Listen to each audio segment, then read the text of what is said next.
तो अब हम पहुंच चुके हैं यूनिट नंबर 3 के लास्ट चैप्टर में। अब देखिए यहाँ पे सारी चीज़ें मैं आपको बताने वाला हूँ। चैप्टर का नाम जो है new agriculture strategies and green revolution. Independence के बाद हमारा कंट्री जो है बहुत ही स्टैग्नेंट था, मतलब बहुत लो ग्रोथ हो रहा था, स्लो ग्रोथ हो रहा था। तो एग्रीकल्चर सेक्टर को ऊपर उठाने के लिए कुछ स्टेप्स जो है गवर्नमेंट ने उठाए, वो सारी चीज़ें जो है हम लोग अभी डिस्कस करने वाले हैं new agriculture strategies and green revolution में। चलिए, है ना। तो अभी यहाँ पे सबसे पहले हम इंट्रोडक्शन की बात करते हैं। Why new strategies were needed, क्यों हमारे इंडिया में जो है न्यू स्ट्रैटेजीज एग्रीकल्चर को लेके ज़रूरत थी। चलिए समझते हैं। After independence India face a frequent food shortage and had a import grains. अब यहाँ पे क्या था, हमारा कंट्री जो है फॉरेन कंट्रीज से इम्पोर्ट कर रहा था ग्रेन्स, है ना। हमारे कंट्री में जो है फूड की शॉर्टेज हो चुकी थी। शॉर्टेज होने के कारण हम लोग इंडिया वाले जो है फेस कर रहे थे क्या प्रॉब्लम, शॉर्टेज ऑफ फूड। तो हमने क्या किया था, बहुत दूसरे कंट्रीज से जो है इंपोर्ट कर रहे थे फूड ग्रेन्स। और हमारे लिए जो ये एक अगर आप देखेंगे तो बैलेंस ऑफ पेमेंट में डेफिशिट वाला पार्ट है, यानी कि जब कभी भी हम ज़्यादा इंपोर्ट करेंगे दूसरे कंट्री से तो हमें जो है डेफिशिट फेस करना पड़ेगा, नुकसान फेस करना पड़ेगा। तो ये सारी चीज़ें हमारे इंडिया के साथ इंडिपेंडेंस के बाद हो रही थी। To become a self reliant in food production, तो हमारा कंट्री खुद को इतना सेल्फ सफिशिएंसी बनाने के लिए, सेल्फ रिलायंट मतलब आत्मनिर्भर बनाने के लिए, फूड प्रोडक्शन जो है बढ़ाने के लिए क्या सारी चीज़ें की गई हैं, अभी हम यहाँ पे डिस्कस करने वाले हैं। New scientific and technologies strategies can introduce, हमारे कंट्री में जो है न्यू साइंटिफिक और टेक्नोलॉजीज इंट्रोड्यूस किए, कुछ स्ट्रैटेजीज बनाए गए ताकि जो है क्या किया जा सके, सेल्फ रिलायंट हमारा कंट्री बन सके। सेल्फ रिलायंट का मतलब हमारा फूड प्रोडक्शन इतना इंक्रीज हो जाए कि हमारे कंट्री को कभी भी जो है फूड की शॉर्टेज मत पड़े और हमें जो है इम्पोर्ट करने की ज़रूरत मत पड़े। तो इसीलिए जो हमारे कंट्री में जो है न्यू एग्रीकल्चर स्ट्रैटेजीज बनाए गए और ग्रीन रेवोल्यूशन लेकर के आया गया। देखिए मैं आपको सारी चीज़ें जो है समझाते चलता हूँ। गोल था हमारे कंट्री में जो है पहला सबसे नंबर गोल अगर आप देखोगे तो इंक्रीज करना चाहते थे प्रोडक्टिविटी, यूज मॉडर्न टेक्नोलॉजीज का और reduce dependency upon the imports. तो दूसरे कंट्री पे हम इम्पोर्ट्स के लिए डिपेंड होते हैं, इससे अच्छा हमारे कंट्री में हम जो है क्या कर लेते हैं, प्रोडक्टिविटी बढ़ा लेते हैं मॉडर्न टेक्नोलॉजीज़ का यूज़ करके, ठीक है, ताकि दूसरे कंट्री में हमारी डिपेंडेंसी क्या हो जाए, कम हो जाए। चलिए अब यहाँ पे हम लोग जो है पॉइंट नंबर 2 में समझने वाले हैं न्यू एग्रीकल्चर स्ट्रैटेजीज थी क्या एक्चुअल में, है ना। 1960 में जो हमारी न्यू एग्रीकल्चर स्ट्रैटेजीज थी वो क्या थी, मैं आपको सारी चीज़ें अभी जो है समझाने वाला हूँ। देखिए new strategy was launch in 1966 से लेकर के 1961 में, ये जो है ईयर था जहाँ पे न्यू स्ट्रैटेजीज हमारे कंट्री में ले करके आया गया एग्रीकल्चर न्यू स्ट्रैटेजीज। देखिए ये इम्प्रूव करता था agriculture through the modern inputs and techniques. तो मॉडर्न इनपुट्स एंड टेक्निक्स का यूज़ करके जो है हमारे कंट्री में क्या किया गया, इम्प्रूव किया गया एग्रीकल्चर को, और ये टाइम था आपका 1966। चलिए अब यहाँ पे मेन फीचर्स के बारे में अगर बात करें, ये अगर आप देखोगे न्यू एग्रीकल्चर स्ट्रैटेजीज में मेन फीचर क्या क्या थे, तो सारी चीज़ें आपको 5 पॉइंट यहाँ पे मैं बताने वाला हूँ, तो उसको समझना होगा। देखिए सबसे पहले use of high yield variety HYV seeds. तो हम लोग सबसे पहले यहाँ पे क्या करेंगे, यूज़ करेंगे HYV सीड्स। HYV सीड्स का यूज़ किया गया है जिसमें जो है प्रोडक्शन बहुत ज़्यादा, मैंने आपको बताया था इससे पहले अगर आप वीडियो देखे होगे, तो ऐसे जब आप धान का अगर कोई भी एक ऐसे निकालोगे तो उसमें जो है दाने कितना होते थे, 90 दाने के आसपास आता था।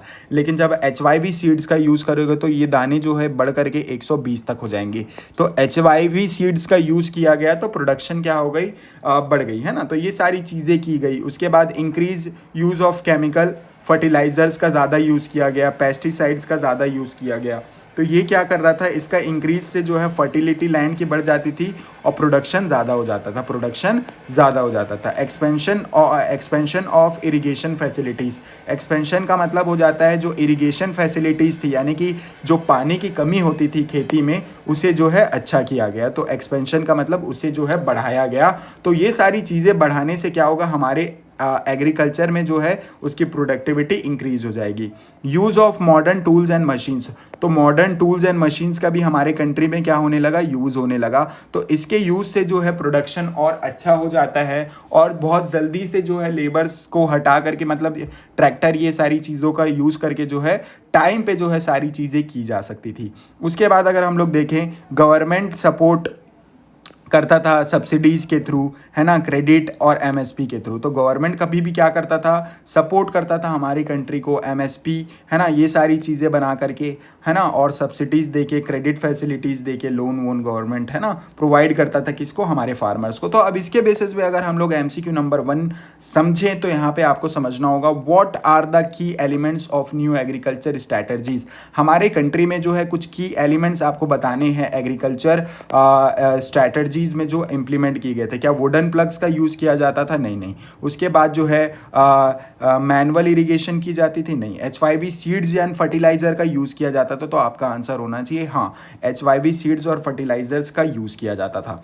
तो चलिए अभी यहाँ पे हम लोग आगे जो है आते हैं ग्रीन रेवोल्यूशन, जो कि हमारा बहुत ज़्यादा ही इंपॉर्टेंट टॉपिक है। ग्रीन रेवोल्यूशन इन इंडिया, ये एग्ज़ाम में पूछे जाने वाला क्वेश्चन है, तो आपको बहुत अच्छे से समझ में आना चाहिए ग्रीन रेवोल्यूशन इन इंडिया। चलिए अभी मैं आपको समझाता हूँ। इसमें इसे जो है लॉन्च कब किया गया था, आपका 1966 में लॉन्च किया गया था। और इसके फादर, ग्रीन रेवोल्यूशन के फादर जो है डॉक्टर MS स्वामीनाथन को बोला जाता है। ग्रीन रेवोल्यूशन के फादर अगर मान के चलो MCQ में आता है हमारे इंडिया के ग्रीन रेवोल्यूशन के फादर, तो आप क्या बोलेंगे, डॉक्टर MS स्वामीनाथन जी हैं। और इसे लॉन्च किया गया था 1967 में। तो ये आपको जो है याद रखना है। उसके बाद अगर हम लोग मीनिंग की बात करें, ग्रीन रेवोल्यूशन का मतलब क्या है, a significant increase in the agriculture production due to the adoption of a modern techniques. तो मॉडर्न टेक्निक्स, ग्रीन रेवोल्यूशन का मतलब हमेशा याद रखना, मॉडर्न टेक्निक्स का यूज़ करके जब कभी भी जो है एग्रीकल्चर की प्रोडक्शन इंक्रीज कर दी जाती है, मॉडर्न टेक्नोलॉजीज़ का यूज़ करके जब कभी भी एग्रीकल्चर प्रोडक्शन इंक्रीज कर दी जाती है, उसे ही हम क्या बोलते हैं, उसे ही हम बोलते हैं ग्रीन रेवोल्यूशन। अब यहाँ पे आप कुछ की कंपोनेंट्स की बात आपको समझनी होगी। HYV सीड्स यूज़ किया जाता था, मैंने आपको बता दिया है HYV सीड्स क्या है। और इसे जो है आप समझो स्पेशल सीड है ये, जो कि फॉर व्हीट और राइस के लिए था। व्हीट और राइस के लिए था, गिव मोर यील्ड, है ना। तो इसमें क्या हो जाता है, जैसे मैंने आपको बताया थे 90 दाने उगते, तो ये एक बढ़ा करके 120। तो मतलब अगर ज़मीन उतना ही है लेकिन उसमें जो है एक में अगर 90 दाने उग रहे थे, तो वही जगह पे आपका जो है अब 120 दाने उगेंगे। तो ये क्या हो जाता था, सीड जो है प्रोडक्टिविटी बढ़ा देता था, उसमें ज़्यादा खेती होने लगती थी, यानी कि ज़्यादा प्रोडक्शन होता था। उसके बाद केमिकल फर्टिलाइजर्स का यूज़ करने पर आप देखो, अगर HYV सीड्स यूज़ करोगे तो आपको ऑटोमेटिकली जो है केमिकल फर्टिलाइजर्स का यूज़ करना ही पड़ेगा, क्योंकि बिना केमिकल फर्टिलाइजर के HYV सीड जो है अच्छे से प्रोडक्शन नहीं कर पाता था। और उसके बाद पेस्टिसाइड्स भी आपको यूज़ करने पड़ते थे, जो पेस्ट का मतलब कीड़े वीड़े मारने के लिए, और जो घास फूस अलग से उग जाते थे, है ना। तो वो सारी चीज़ों के लिए भी आपको क्या करने लग जाते थे, आपको सारी चीज़ें केमिकल भी लग जाते थे। HYV सीड्स के साथ केमिकल फर्टिलाइजर्स और पेस्ट भी लग जाते थे। और उसके बाद इसे जो है पानी की बहुत ज़रूरत होती थी, तो आपको इरिगेशन एक्सपेंशन करना पड़ता था, यानी कि इरिगेशन में जो है आपको इसका पानी की फैसिलिटी, जो जितने भी आपके सिंचाई, जितने भी आपने क्या किया हुआ है, क्रॉप उगाया हुआ है, उसे जो है अच्छे से पानी आपको पिलाना पड़ता था। उसके बाद यूज़ ऑफ ट्रैक्टर्स, ट्रैक्टर का भी यूज़ किया गया, हार्वेस्टर्स का यूज़ किया गया, और उसके बाद ट्यूबवेल्स का यूज़ किया गया। तो ये सारी मॉडर्न टेक्निक्स यूज़ किए गए, ताकि हम लोग यहाँ पे क्या कर सकते थे, हम लोग अच्छे से जो है प्रोडक्टिविटी हमारी कंट्री को सेल्फ रिलायंट बनाने के लिए किसी दूसरे कंट्री से जो है फूड की शॉर्टेज होने पे इंपोर्ट ना करना पड़े, तो वो शॉर्टेज को हटाने के लिए हमारा कंट्री जो है ग्रीन रेवोल्यूशन लेकर के आया था। उसके बाद इंस्टीट्यूशनल सपोर्ट भी मिला हमें, नाबार्ड, ये जो है एग्रीकल्चर से रिलेटेड जितने भी लोन वोन थे, FCI, है ना, क्रेडिट फैसिलिटीज़ हमको हमारे कंट्री में प्रोवाइड करने लगे गवर्नमेंट। तो ये सारी चीज़ें हमारे फार्मर्स को हेल्प कर रही थी, किसमें, प्रोडक्शन में। उसके बाद हम लोग अब समझने वाले हैं MCQ number on the basis of आपका जो अभी मैंने टॉपिक पढ़ाया है, who is the known as the father of a green revolution. तो आपका आंसर तो इसमें होना चाहिए डॉक्टर स्वामीनाथन, है ना। तो स्वामीनाथन जो थे आपके ग्रीन रेवोल्यूशन के डॉक्टर इनको बोला जाता है, डॉक्टर मतलब यहाँ सारी फादर बोला जाता है इनको, सारी चीज़ें आपको मैं भी बता रहा हूँ। आगे चलिए समझते हैं इसमें अचीवमेंट्स ऑफ ग्रीन रेवोल्यूशन। हमारे कंट्री में अगर ग्रीन रेवोल्यूशन आया है तो उससे हमारे कंट्री को क्या क्या अचीवमेंट्स मिले, तो हम कुछ अचीवमेंट्स के बारे में भी बात कर लेते हैं। देखिए, इंक्रीज हो गया, जो फूड ग्रेन्स की प्रोडक्शन थी हमारे कंट्री में इंक्रीज हो गई थी, है ना, इंक्रीज हो गई थी फूड ग्रेन्स की प्रोडक्शन, जो वीट और राइस के लिए सबसे पहले इंप्लीमेंट किया था। India became the self reliant बन चुका था 1970 के आसपास। जो हमारा कंट्री दूसरे कंट्री से जो है डिपेंडेंसी थी वो हट चुकी थी, है ना। Rise in farmer income, farmer के कमाई में भी जो है अच्छा खासा बढ़ोतरी हो चुका था। ग्रोथ हमारे कंट्री में एग्रो बेस्ड, ये एग्रो बेस्ड मैंने आपको बताया था, एग्रीकल्चर से रिलेटेड जितने भी इंडस्ट्रीज़ हैं उसमें भी अच्छा खासा ग्रोथ आ चुका था। उसके बाद अगर हम लोग बात करें रूरल इंफ्रास्ट्रक्चर की, जैसे रोड्स हो गए, पावर्स हो गए, इरिगेशन, ये सारी चीज़ें भी हमारे कंट्री में क्या हो चुकी थी, बहुत अच्छी हो चुकी थी। और वो पूरा पूरा किसके कारण हुआ था, ग्रीन रेवोल्यूशन के कारण आया था, जो कि 1966 से लेकर के 1967 में इंप्लीमेंट किया गया था। और इसके फादर थे डॉक्टर MS स्वामीनाथन। चलिए, अब इसी के बेसिस में आपसे MCQ नंबर 3 पूछने वाला हूं, तो चलिए आपको आंसर करना होगा। Green revolution was most successful in which crop. तो ग्रीन रेवोल्यूशन जो है मोस्ट सक्सेसफुल कौन से क्रॉप में था, तो मैंने आपको बताया था अभी जो है वीट। अगर राइस होता तो आप उसमें भी टिक करते, लेकिन यहाँ पे राइस का ऑप्शन नहीं है। आपसे पूछा क्या था ऑप्शन में, शुगर केन के बारे में पूछा था, वीट का पूछा था, पल्स का पूछा था, कॉटन का, तो आपका आंसर इसमें वीट होगा। चलिए, उसके बाद हम लोग कुछ लिमिटेशंस की बात करते हैं। लिमिटेशंस का मतलब ग्रीन रेवोल्यूशन में ऐसा, देखिए किसी चीज़ में अच्छाई भी होती है तो उसमें कुछ बुराई भी होती है। तो अभी हम यहाँ पे कुछ कमियों के बारे में बात करते हैं, इसमें क्या क्या कमियां रह गया था। रीजनल इंबैलेंस, देखिए पंजाब, हरियाणा, वेस्टर्न यूपी में तो ये इन लोगों को बहुत बेनिफिट हुआ। HYV सीड से जो है इस जगह पे जो है बहुत अच्छा क्या हुआ, ये जगह पे जो है बहुत अच्छा बेनिफिट मिला। लेकिन हमारे कंट्री के अदर स्टेट्स में जो है बहुत सारे प्रॉब्लम्स आए कि वहाँ पे जो है ये सब चीज़ अच्छे से नहीं हो पा रहा था, ठीक है। उसके बाद नेग्लेक्टेड क्रॉप्स, देखिए वो सिर्फ और सिर्फ आपका वीट और राइस पे हो पा रहा था, पल्सेस पे नहीं हो पा रहा था, ऑयल सीड्स पे नहीं हो पा रहा था, ठीक है। तो यहाँ पे बहुत सारे क्रॉप्स में जो है ये बेनिफिट नहीं कर पाया। उसके बाद अगर हम लोग एनवायरमेंटल डैमेज की बात करें तो एनवायरमेंट में भी ये जो है HYV सीड्स और केमिकल, ये सारी चीज़ें क्या करती है, आपका जो है वो डैमेज कर देती है हमारे सॉइल को। Excessive use of water, water का ज़्यादा यूज़ करके, यानी कि इरिगेशन फैसिलिटी भी आप ज़्यादा अगर पानी पिला दे रहे हो फसल को, तो वहाँ पे मिट्टी में भी जो है प्रॉब्लम आता था। और वहाँ पे केमिकल्स भी हमारे सॉइल में जो उसकी फर्टिलिटी थी, जो नेचुरल फर्टिलिटी थी, ऑर्गेनिक फार्मिंग अगर आप करने की कोशिश करोगे तो वहाँ पे प्रॉब्लम आ जाता था। उसके बाद सॉइल डिग्रेडेशन एंड आपका वाटर टेबल डिप्लीमेंटेशन, यहाँ पे क्या हो जा रहा था, जो पानी नीचे से आता है, बोर से आता है, उसमें कमी आ गई थी। और वहाँ का जो सॉइल था वो भी जो है डिग्रेडेशन हो गया था। इसका मतलब क्या होता है, उपजाऊ हो जा रहा था। उपजाऊ के जगह पे यहाँ पे क्या हो जाता है, उसकी फर्टिलिटी कम हो जा रही थी। फर्टिलिटी का मतलब ये हो जाता है कि वहाँ पे अगर आप ऐसे ही ओरिजिनली उगाना चाहो बिना किसी केमिकल के, फर्टिलाइज़र के, तो वहाँ पे उतनी अच्छी प्रोडक्टिविटी वो नहीं दे पाएगा एरिया, है ना, जहाँ पे भी आप कर रहे हैं farming. Only rich farmers benefited due to the affordables of input. और यहाँ पे ग्रीन रेवोल्यूशन सिर्फ और सिर्फ रिच फार्मर्स, क्योंकि सीड्स महंगे आते थे, है ना, तो उन्हीं लोग फ़ायदा उठा पाए। जो और बाकी बहुत सारी मॉडर्न टेक्नोलॉजीज़ को भी यूज़ करना पड़ता था, है ना, तो उसमें जो है उन लोग पीछे हो जाते थे। और अफोर्ड ना करने के कारण जो है उन लोग HYV सीड्स यानी कि ग्रीन रेवोल्यूशन का पूरा पूरा बेनिफिट नहीं ले पाते थे। उसके बाद हम लोग MCQ नंबर 4 अभी करने वाले हैं इसमें। Which of the following is the negative effect of the green revolution. Green revolution का नेगेटिव इफेक्ट कौन सा है, ऑप्शन यहाँ पे 4 ऑप्शन है, इसमें से आपको चूज करना है। तो ये सबसे ज़्यादा अगर नेगेटिव इफेक्ट देखोगे तो एनवायरनमेंट को डैमेज करता था, हमारे एनवायरनमेंट को जो है डैमेज करने लगा। उसके बाद सेकेंड ग्रीन रेवोल्यूशन जो आया, उसमें अभी हम सेकेंड ग्रीन रेवोल्यूशन के बारे में बात करते हैं। ऐसा होगा, अब मैंने आपको एक पढ़ा दिया, दूसरा नहीं पढ़ाया तो प्रॉब्लम हो जाएगा। दूसरे से अगर क्वेश्चन पूछ दिया तो आप कैसे आंसर करेंगे।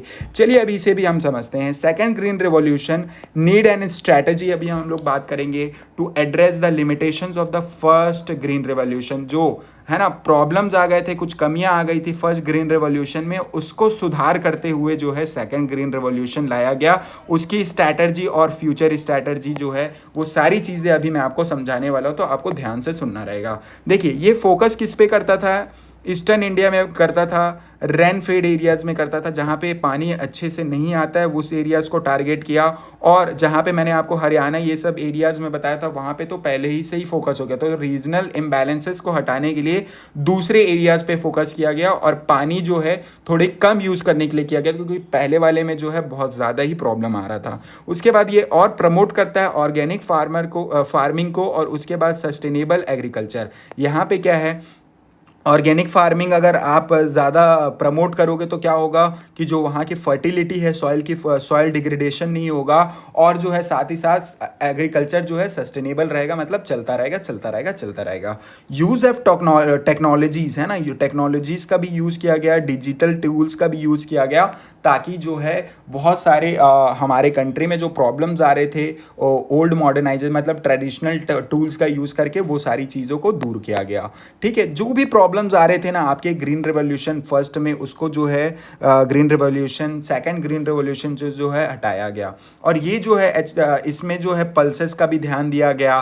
ठीक है, ऑयल सीड्स पे भी ध्यान दिया गया और हॉर्टिकल्चर क्रॉप्स में भी ध्यान दिया गया। अब देखिए ये सारी चीज़ों पे भी जब फोकस कर लिया गया तो ग्रीन रिवॉल्यूशन मतलब फर्स्ट ग्रीन रिवॉल्यूशन में जो प्रॉब्लम्स आ रहे थे वो पूरे उनमें जो भी प्रॉब्लम्स आ रहे थे उसको जो है सेकंड ग्रीन रिवॉल्यूशन से क्या कर लिया गया, वो सारे ओवरकम कर लिया गया। तो वो सारे प्रॉब्लम्स जो है दूर हो गए। अब अगर हम लोग कंक्लूजन की बात करें, आप क्या समझते हैं? देखिए कभी भी आप जो है रिवीजन टेबल में मिस मत कीजिएगा। कभी भी अगर आपने रिवीजन टेबल मिस किया तो आप जो है सारी चीज़ें अच्छे से समझ नहीं पाएंगे, और आपने पढ़ा क्या है वो जो है आपके लिए बहुत इंपॉर्टेंट होता है। देखिए the green revolution was milestone in Indian agriculture. Milestone मतलब हम लोग अगर देखेंगे तो हमारा कंट्री पूरा शॉर्टेज हो चुका था, फूड शॉर्टेज हो चुका था। तो सेल्फ रिलायंट अगर बना है तो सिर्फ और सिर्फ ग्रीन रिवॉल्यूशन के कारण।